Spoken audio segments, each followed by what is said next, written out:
Hey guys, I just wanted to welcome you to my increasingly dirty den. I really got to do some cleaning. This is just getting to be ridiculous. It's kind of fitting with the story we're going to read today because as we learn a little bit more about Gregor and his situation, the room he's in continuously gets dirtier and dirtier. So, seems fitting. Okay, I don't want to say it's on purpose, but it seems quite fitting. So, anyway, we're starting chapter 3 now. This is your Wednesday reading. So let's see what happens that changes. There's 3 chapters, and every time that in books like this, like Fahrenheit 451, that have very few chapters, each chapter is a monumental shift typically in some way. So we're going to see how Gregor's life has greatly changed. Right away, we get that there's some time passage here. It's been about a month. The apples that his father had thrown at him, one of them has lodged in his back and is causing a continuous wound. Now, we're going to talk a little bit more about this in a little bit.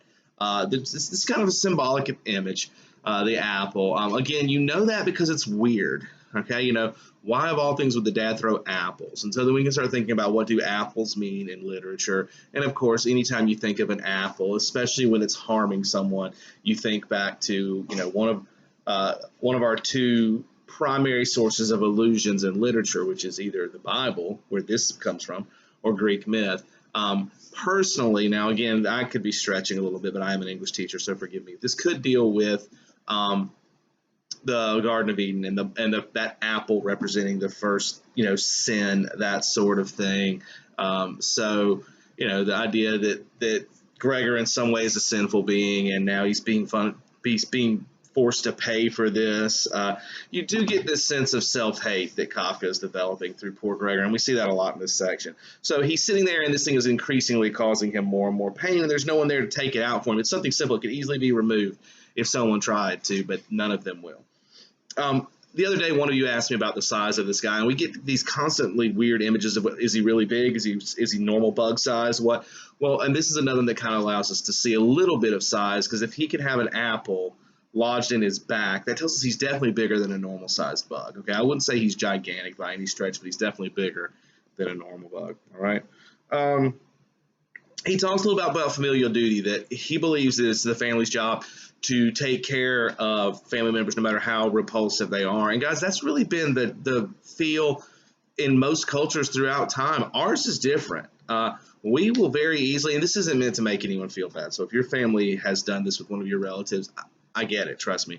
But we typically, as our family members become more and more needy, we don't take them in. If we can afford it, we find a home to put them in, allow other people to take care of them.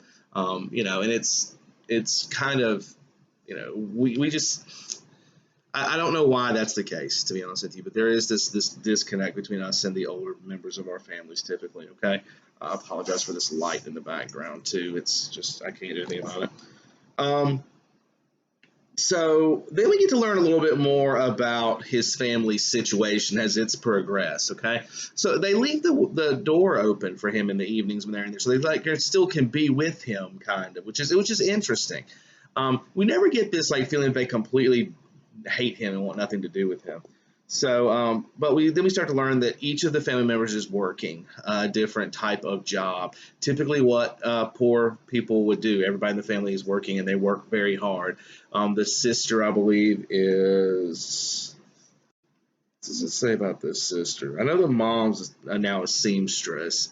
The dad works in some sort of security thing, but he seems like he's a very low-level person. So the sister also has a job now.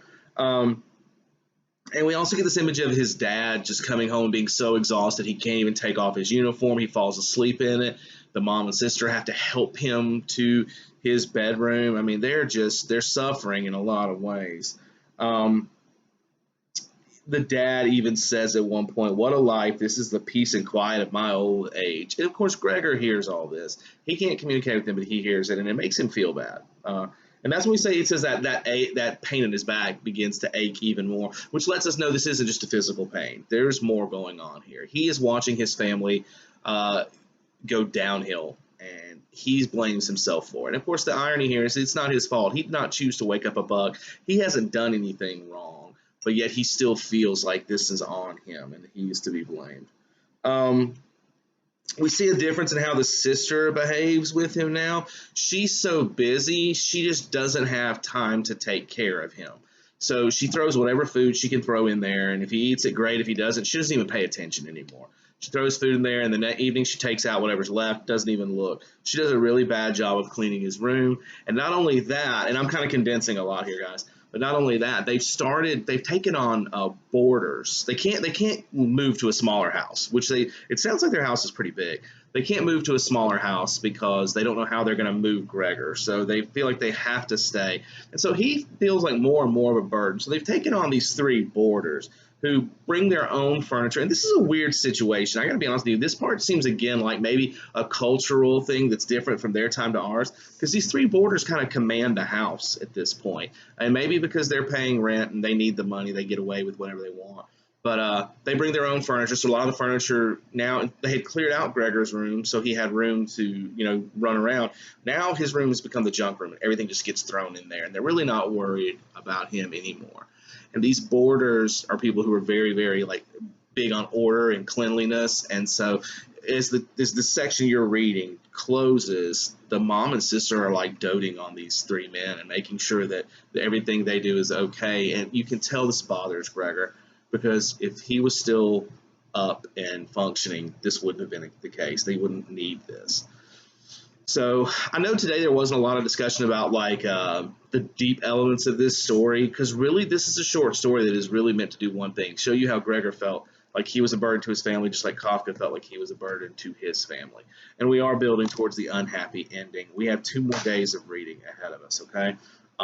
So we're going to see what else happens with Gregor. We can already tell that the family's getting tired of him. The little bit of sympathy they felt originally has now become burden and a duty. And that's where there's problems. Think about if you were a little kid and your parents let you have a pet. And when you first got it, you were excited about that. And you fed it and you made sure it was walked and it was clean. But really quickly after that, you started to get tired of it because you got wrapped up with your stuff. And then it became a burden, and you even began to resent that pet, perhaps. Well, that's kind of how they feel about Gregor. And of course, the difference is your dog or your cat can't realize you feel that way, really. I mean, I guess they can kind of pick up on it, but Gregor knows exactly how they feel. So now he feels like he's put them in a bad situation, and he's a burden on them. So we can see where this is heading. At least I can. I figure you can too. The other interesting thing is, now that these 3 men are there, the door is no longer open in the evening. So now he's even more cut off from his family. So again, we're starting to build towards, and when I say a climax in the story, we're not going to have this big event. He's not going to all of a sudden run out and start trying to attack everybody as a bug. Novels like this that are mainly built on internal struggle, developing a climax is much tougher. But we do know that there's going to obviously have to be some sort of confrontation with Gregor and his family, and see how this ends. Okay. All right, so we'll stop there. I'll do the next 2 videos throughout the day, and then next week they'll all be posted together. So I hope you guys are having a safe and sane week. I'm filming this on a Thursday, the week before this was placed out, so we're getting close to the weekend, getting close to Easter. So I hope you had a good Easter, because you'll see this after Easter. So I hope you enjoyed that. I hope you had some time with your family, and I hope you got to eat some good Easter food. I don't know how that's going to work out with the quarantine. I know my family, we're not going to have anything special. So, but I love you guys. I miss you guys, and I hope you're enjoying your weird schedule. All right.